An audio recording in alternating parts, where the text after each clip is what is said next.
HR said I was too old to compete, but they weren't ready for who I brought to the board meeting. They told me I was finished. They had no idea I was just getting started. I sat across from Victoria Hale, the HR director, watching her perfect smile deliver the worst news of my life. She wore red lipstick and confidence like armor. Her fingers tapped rhythmically on a folder with my name printed across it. I'd been at Optivance for 28 years. 28 years of early mornings, late nights, and weekends sacrificed. You've been great, Elaine. Really, you have, Victoria said, her voice dripping with fake sympathy. But the company's moving toward a more modern, agile culture. We need fresh perspectives. My stomach twisted into knots. Fresh perspectives. That was code for younger, cheaper employees who didn't know their worth yet. I nodded slowly, keeping my face neutral even though my hands trembled in my lap. Victoria slid the termination letter across the desk. As I reached for it, my eyes caught something on her computer screen. An email thread. The subject line read, "Board meeting, merger discussion, confidential." I left her office clutching that letter, but my mind was already racing. Victoria wanted modern? I'd show her exactly what 54 years of experience could do. I drove home in silence, memories flooding back like a broken dam. I was 26 when I first walked through Optivance stores. Back then, the office was tiny, just 12 people crammed into 3 rooms. We didn't have fancy coffee machines or motivational posters about synergy. We had work, loyalty, and respect. I built the client base from nothing. I stayed late making cold calls when everyone else went home. I trained people who later became my managers. I watched the company grow from a startup dream into a $1 million reality. And Victoria? She joined 5 years ago, all charm and ambition, wearing designer suits that cost more than my monthly rent. At first, I liked her energy. She seemed passionate about growth and innovation. But then older employees started disappearing. First, it was Marcus from accounting, then Brenda from sales. Each time, Victoria used words like restructuring and streamlining. Each time, the person who left was over 50. I remembered the first time she called me old school during a meeting. Everyone laughed like it was a joke, but her eyes told a different story. The signs had been there for months, but I'd convinced myself I was being paranoid. Small things at first. My emails went unanswered. My name disappeared from important project lists. Then Jake, a 27-year-old who'd been at the company for 18 months, got assigned to my biggest client. "It's just temporary," my boss Tom said when I asked about it. "Victoria thinks Jake needs more experience with high-value accounts." But it wasn't temporary. Jake kept the client. My weekly strategy meetings got moved to monthly check-ins. Then they stopped altogether. I'd walk past conference rooms and see my team inside, discussing projects I used to lead. When I asked about it, Tom shrugged. "Victoria's just trying to modernize things. Don't take it personally." How could I not take it personally? This was my life's work disappearing right in front of me. I started keeping notes, documenting every exclusion, every reassigned task. I didn't know what I'd do with the information, but instinct told me to collect evidence. One morning, I opened my inbox and found an anonymous message. No subject line. Just 4 words. "You're next." The performance review happened on a Thursday. I should have known something was wrong when Victoria joined Tom in the conference room. HR directors didn't usually attend regular reviews. She sat there with a tablet and that same practice smile, while Tom wouldn't meet my eyes. "Elaine, we need to discuss some concerns," Victoria began, her voice sickeningly sweet. "We've noticed you've been struggling to keep up with our new technological standards. The digital marketing platform, the AI analytics tools, the cloud-based project management system." Ich zerrte her. I completed all the training modules. My project deliverables have been on time and under budget. "It's not about training," she said smoothly. "It's about adaptability, about being able to pivot quickly in a fast-paced environment." She slid a packet across the table. "We're offering you an early retirement package. Very generous. You'd be leaving on excellent terms. If you're enjoying this story so far, Please take a moment to like this story, and also hit the subscribe button to get notified of our new series. The packet was thick.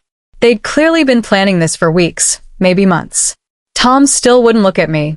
I kept my face calm, my voice steady. Can I have some time to consider this?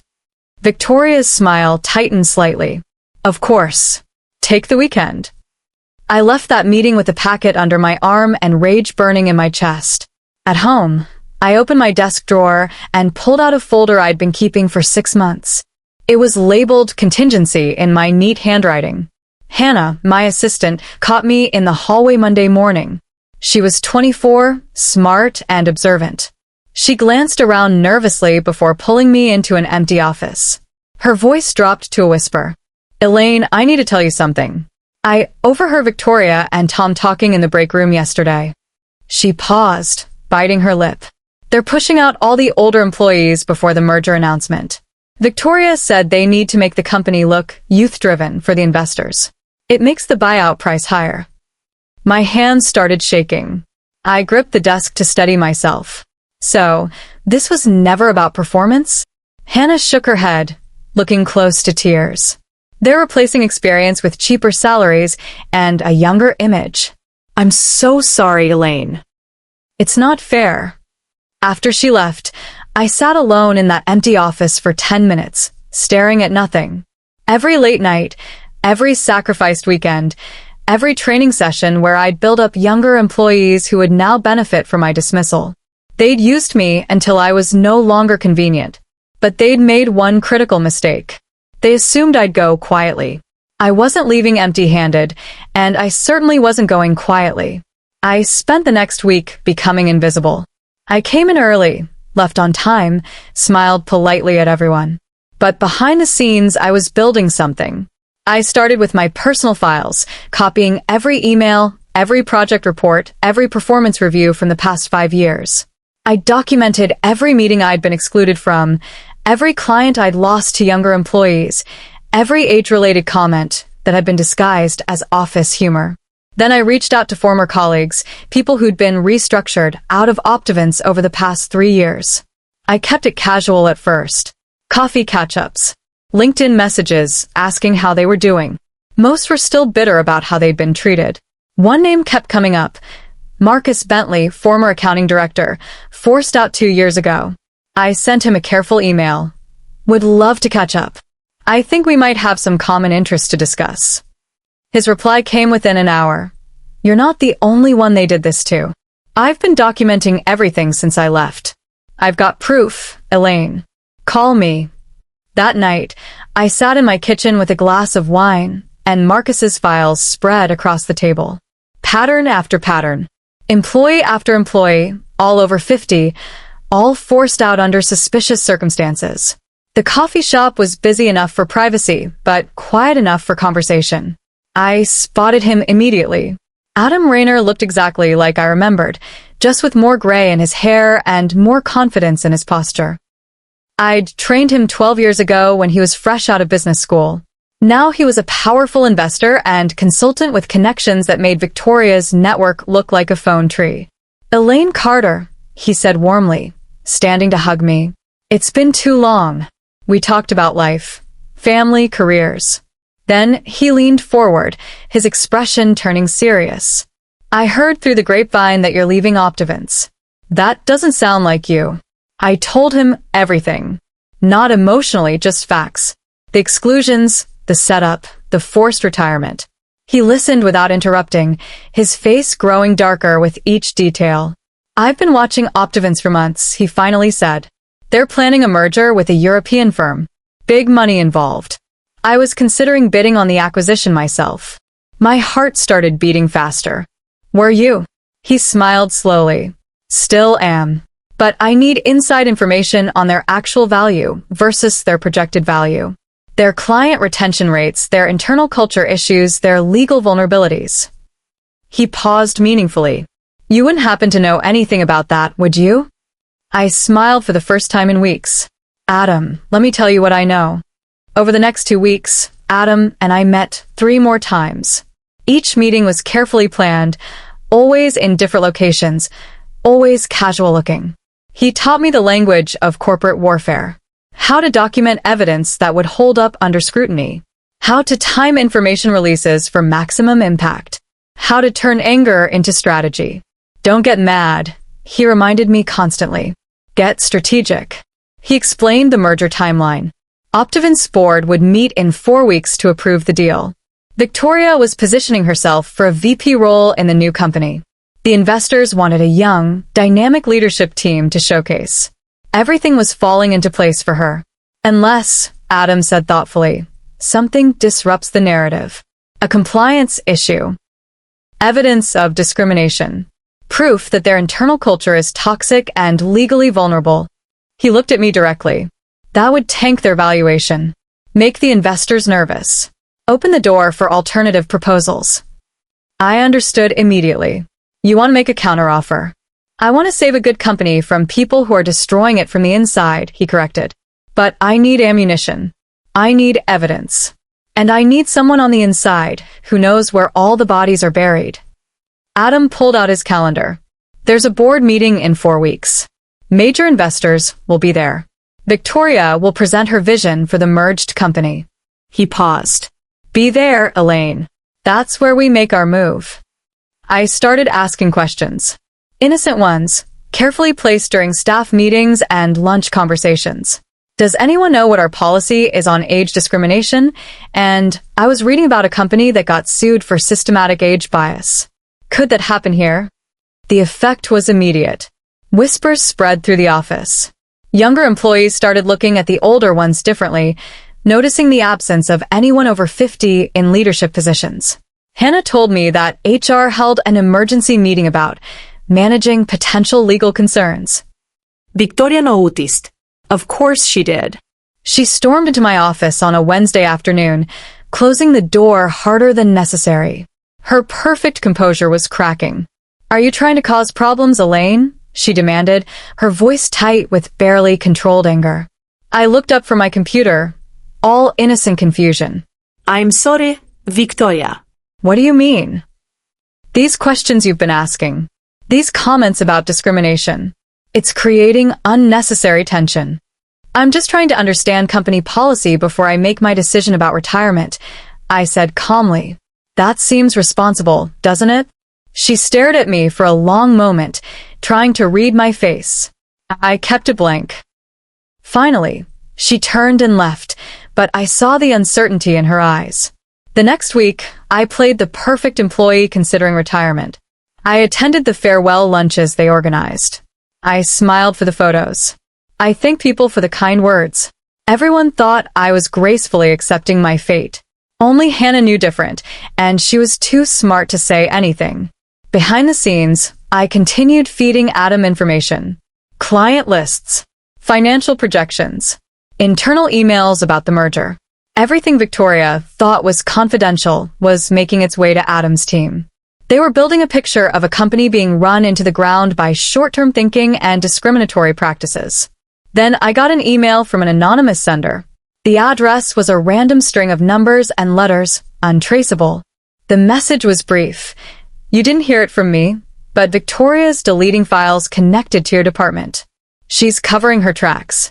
If you have backups, retrieve them now. I stared at the screen. Someone else in the company was watching. Someone else had noticed what Victoria was doing. I thought about who it might be. Someone in IT, probably. Someone with access to the systems who saw what was being erased. That night, I logged in remotely and accessed the archived backups before they could be purged. What I found made my blood run cold. The files were damning. Victoria had been systematically funneling money from staff training budgets into consulting fees paid to associates who turned out to be her college friends. Hundreds of thousands of dollars that should have been invested in employee development had instead gone to fake consultants who provided nothing but glossy PowerPoint presentations. There were emails discussing how to manage out older employees without creating legal liability. Conversations about making the company look younger for investor presentations. A spreadsheet tracking employees by age with notes about their retirement timeline. But the worst part was the financial manipulation. Victoria had been inflating projected revenues by counting potential clients as confirmed deals. She'd been hiding turnover rates by recategorizing resignations as planned departures. The company she was selling to investors was a fiction, a house of cards that would collapse the moment anyone looked closely. I copied everything onto 3 separate drives. One went to Adam. One went into a safety deposit box. One stayed with me. Then I forwarded everything to Adam's legal team with a single note. This is what you're really buying. If this story is keeping you on the edge of your seat, please don't forget to like and subscribe for more incredible stories. Adam called me 2 hours later. Elaine, this is bigger than age discrimination. This is fraud. This is criminal. I know, I said quietly. What do we do with it? We wait. We let Victoria think she's won. And then, at the board meeting, we blow everything wide open. Victoria was untouchable, or so she thought. I overheard her in the break room, practically glowing with confidence. She was talking to Tom and Jake, her voice carrying that victorious edge. After the merger finalizes, I'll be VP of Operations. They're already drafting my contract. She laughed. And once I'm in that position, I'll have complete authority over hiring and restructuring. We can finally build the team we've always wanted. Young, hungry, innovative. Tom nodded eagerly. Jake looked uncomfortable but said nothing. I stood just around the corner, invisible as always, and let her words wash over me. She really believed she'd won. She believed I was beaten, that I'd slink away with my retirement package and fade into irrelevance. That night, Adam's legal team finished compiling the compliance report. It was 200 pages of evidence, cross-referenced and annotated. Pattern recognition analysis showing systematic age discrimination. Financial records proving misappropriation of funds. Email trails demonstrating deliberate deception to investors. Everything was documented, verified, and legally airtight. This will destroy her, Adam said over the phone. Are you ready for that? I thought about 28 years of loyalty, about all the people Victoria had pushed out, about how she'd called us old, irrelevant, disposable. I'm ready. I typed my resignation letter carefully, keeping it professional and brief. No emotion, no accusations, just a simple statement that I was retiring effective immediately. I printed it on good paper, signed it with my best pen, and walked it directly to Victoria's office. She looked up when I entered, surprise flickering across her face before settling back into that practiced smile. Elaine. What can I do for you? I placed the letter on her desk. I've decided to accept the retirement package. This is my formal resignation. She picked it up, reading quickly, and her smile widened into something genuine. I think this is the right decision for everyone. You'll thank me later, you know. This is actually a blessing. You'll get to enjoy your life without the stress.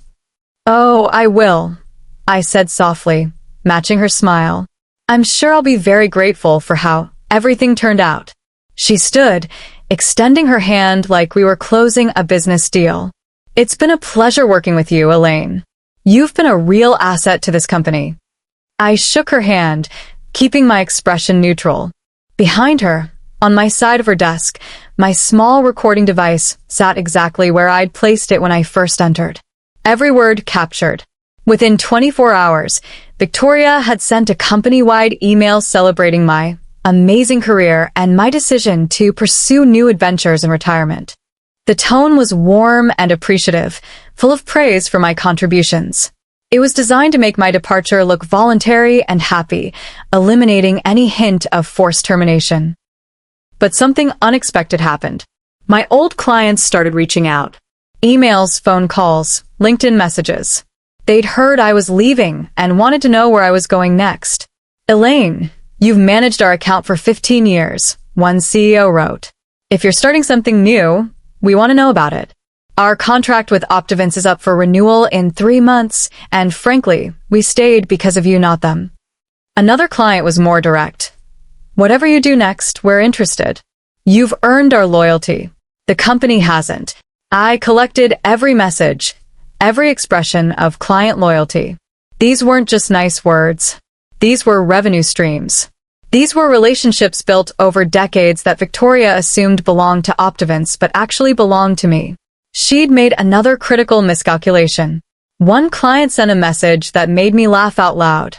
"If you're starting something new we're in, just tell us when and where." I forwarded all of it to Adam. His response was immediate. "This changes everything. We're not just exposing fraud. We're offering a better alternative." Adam's office was downtown, all glass and steel and corporate confidence. We met on a Saturday, away from prying eyes. He had his team there, 3 sharp lawyers, and a financial analyst who made Victoria look like she was playing dress-up. "I've got a proposal," Adam said, sliding a folder across the conference table. "How would you like to lead a new consultancy under my firm's umbrella? Your own team, your own terms, your own clients.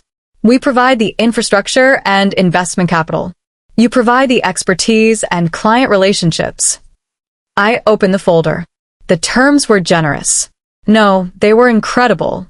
Equity stake, full autonomy, resources to build something real. Everything Victoria had taken from me, rebuilt and better. "There's one condition," I said slowly, looking up at him. "Name it. We unveil this publicly at Optivant's board meeting. I want Victoria to see exactly what she lost. I want those board members to understand what they're really approving when they vote for that merger." Adam's smile was sharp and satisfied. "I was hoping you'd say that. The board meeting is in 10 days. We'll have everything ready." He laughed, shaking his head. "Elaine, I like your style." We spent the rest of the day planning. Every detail, every document, every word carefully chosen. This wasn't revenge. This was justice served cold and calculated. Building a team happened faster than I expected. Marcus came first, bringing his accounting expertise and his own evidence of Victoria's financial manipulation. Then came Patricia, forced out last year from operations. Then James from client services.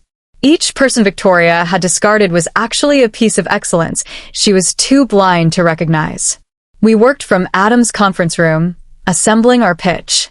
A consultancy focused on sustainable growth, employee loyalty, and genuine client relationships.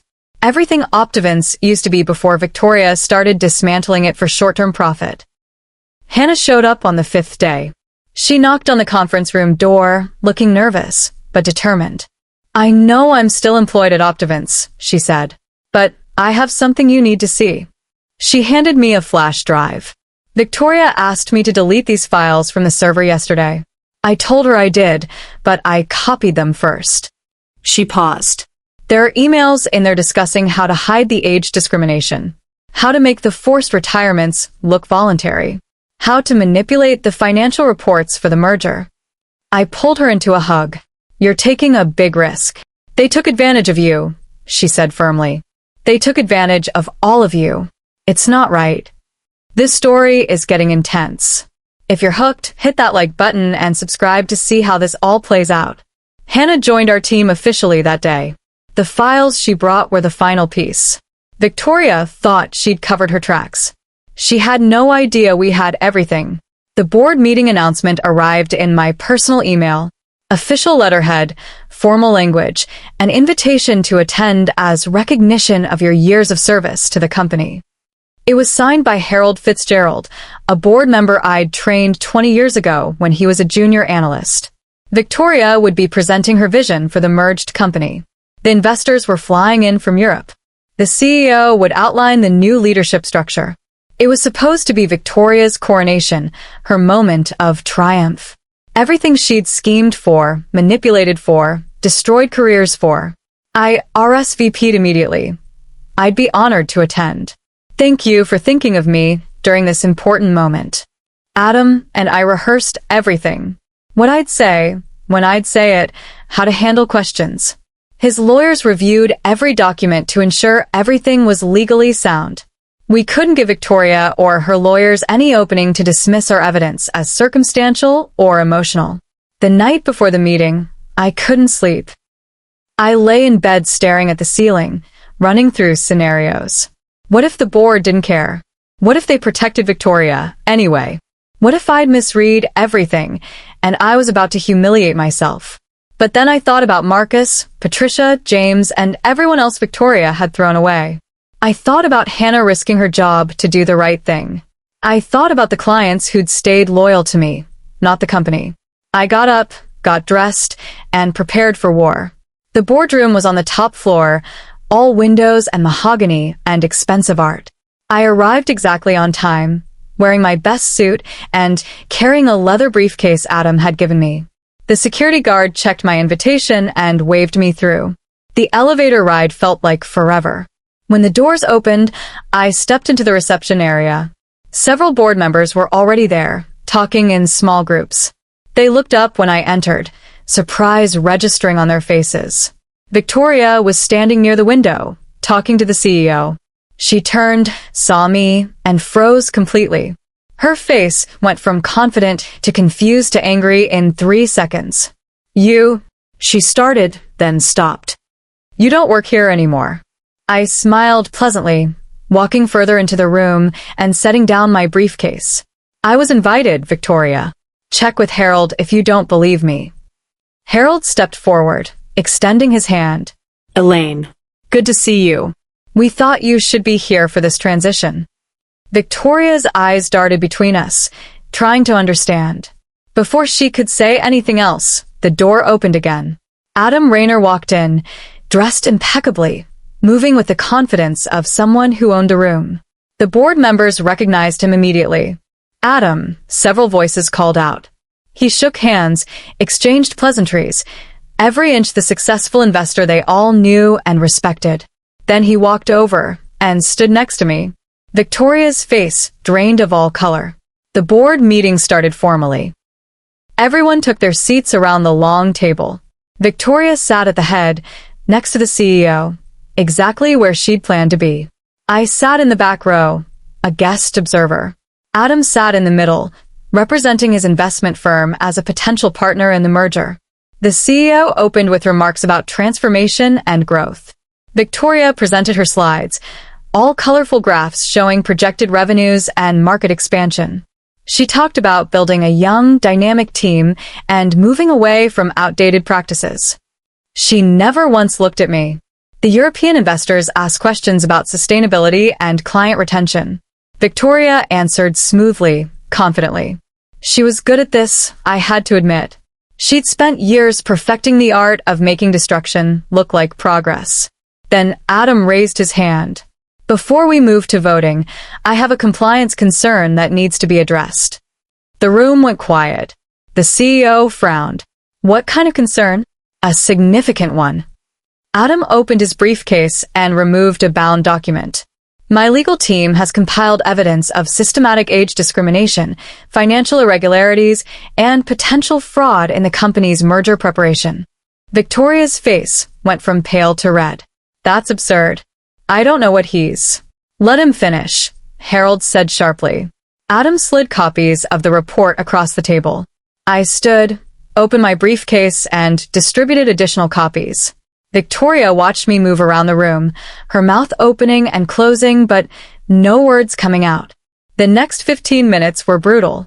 Adam walked through the evidence methodically. The spreadsheet tracking employees by age. The emails discussing how to manage out older workers. The fake consulting fees paid to Victoria's associates. The inflated revenue projections. The hidden turnover rates. Every page documented another layer of deception.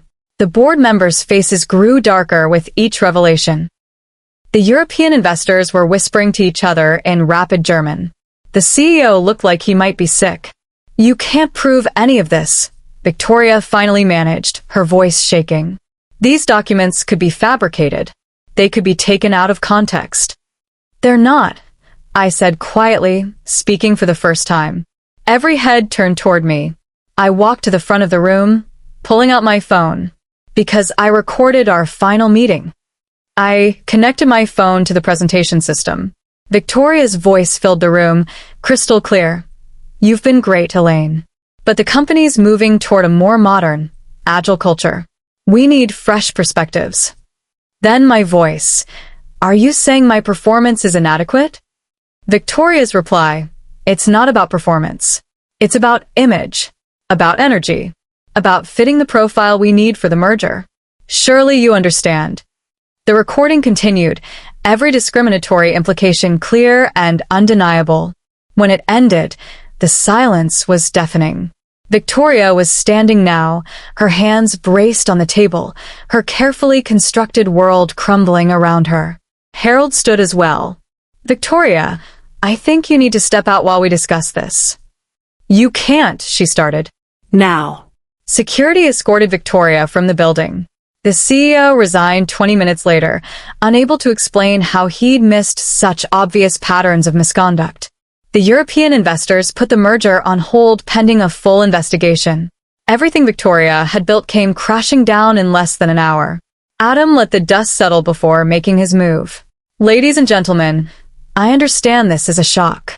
But Optivance is still a valuable company with strong client relationships and talented employees. The foundation is solid. The leadership was flawed." He pulled out another document. "I'd like to propose an alternative. Instead of merging with the European firm, merge with a new consultancy I'm investing in. A consultancy led by someone who actually built this company's client base. Someone your clients trust and want to work with." Harold looked at me. "Elaine, you're starting a consultancy?" I nodded. "With several other former Optivance employees who were forced out under false pretenses. We've already secured commitments from major clients. We're offering Optivance the chance to rebuild with integrity instead of collapsing under investigation." The board erupted in conversation. Arguments, questions, shock, and slowly, reluctant interest. They spent 2 hours discussing it while Adam and I waited. Finally, Harold called us back in. "We want to hear more about this proposal. Officially. Can you present to us next week?" Adam similet. "We'll be ready." We walked out of that boardroom knowing we'd won. Not just against Victoria, but for something better. The news spread fast. Within days, everyone in the industry knew what had happened. Victoria was under investigation, the CEO had resigned, and Optivance was restructuring under new leadership. My phone wouldn't stop ringing. Former coworkers sent messages of disbelief and support. "You actually did it. I can't believe you pulled that off. You're a legend." Hannah sent me a string of celebration emojis followed by, "When do I officially start?" The consultancy launched officially the following Monday. We called it Carter and Associates, simple and direct. Our first day, 3 major clients announced they were switching their contracts from Optivance to us. Within a week, 5 more followed. The revenue we brought justified Adam's investment 10 times over. Jake, the young employee who'd taken my clients, requested a meeting. He looked nervous and apologetic. I didn't know what Victoria was doing. I thought it was just normal business restructuring. "I'm sorry, Elaine." I studied him for a moment. He was genuinely remorseful, and he was talented. "Are you happy at Optivance?" He shook his head. "Not anymore. Not after everything that came out." "We're hiring," I said simply. "If you're interested in learning how to build a career the right way, we consider you." He joined the next week, eager to prove himself. Sometimes redemption works both ways. 2 months after the board meeting, I got a call from Hannah. "Elaine, turn on Channel 7. You need to see this." I grabbed the remote. The news anchor was discussing a developing story. Former Optivance HR Director Victoria Hale is under federal investigation for falsifying corporate records and financial fraud. Prosecutors allege she systematically manipulated company finances while discriminating against older employees to present a false picture to potential investors. They showed her being let out of her apartment by FBI agents. No designer suit this time, just sweatpants and a blanket over her head. The anchor continued. If convicted, Hale could face up to 15 years in prison and millions in fines. I sat there watching, coffee cup in my hand, feeling nothing but a cold sense of justice. This wasn't satisfaction or joy. It was closure. Victoria had destroyed careers, manipulated people's livelihoods, and committed actual crimes. Now she was facing consequences. My phone rang. Adam's name appeared on the screen. "Did you see?" I saw. "How do you feel?" I thought about it. Ready to move forward. He laughed. "Good." Because the Optivance board voted this morning. They approved the merger with Carter and Associates. and they want to offer you a board seat. Your own board seat, Elaine. Based on your merit, your client relationships, and your leadership. I closed my eyes, letting it sink in. A board seat. Not as a token, not as a favor, but earned. I accept. My first board meeting as an official member was strange and wonderful. I sat at that same table where I'd exposed Victoria's crimes, but this time I belonged there. Harold opened the meeting with announcements about restructuring progress, and then he turned to me. Elaine, you have the floor. I believe you wanted to propose some policy changes? I stood, distributing packets I'd prepared. I'm proposing we implement age-inclusive hiring policies across all departments. I want us to create mentorship programs that pair experienced employees with younger ones, so knowledge transfer happens naturally instead of being lost when people are forced out. And I want quarterly diversity audits that track not just gender and race, but age discrimination as well. The room was silent as they read through my proposal. Finally, one of the European investors spoke up. This is excellent. This addresses the cultural problems that made the previous merger attempt so toxic. I support this fully. The vote was unanimous. We spent the next hour discussing implementation, timelines, and accountability measures. Real change, written into policy, enforceable and tracked. Everything Victoria had tried to destroy, we were rebuilding better. After the meeting, as people filed out, I noticed something in the corner. Victoria's old nameplate, the one that used to sit at the head of the table, now discarded in a box of items to be thrown away. I picked it up, running my finger over the engraved letters, and smiled. They said I was too old to compete. They were right about one thing. I wasn't competing anymore. I was leading. 6 months after that board meeting, Carter and Associates had grown to 40 employees, 20 of them over 45 years old. Our client retention rate was 98%. Our revenue exceeded projections by 30%. We'd proven that experience, loyalty, and integrity weren't outdated concepts. They were competitive advantages. I ran into Tom one day, my old boss from Optivance. He'd taken a position at a smaller firm after the restructuring. He looked embarrassed when he saw me. Elaine, I should have said something back then. I should have stood up to Victoria. Yes, I agreed simply. You should have. He nodded, accepting the judgment. For what it's worth, I'm glad you won. I thought about that word. Won. Had I won? Victoria was facing prison. The CEO had resigned in disgrace. Optivance had nearly collapsed. But we'd saved it, rebuilt it, made it better. Dozens of employees still had jobs. Clients had stable service.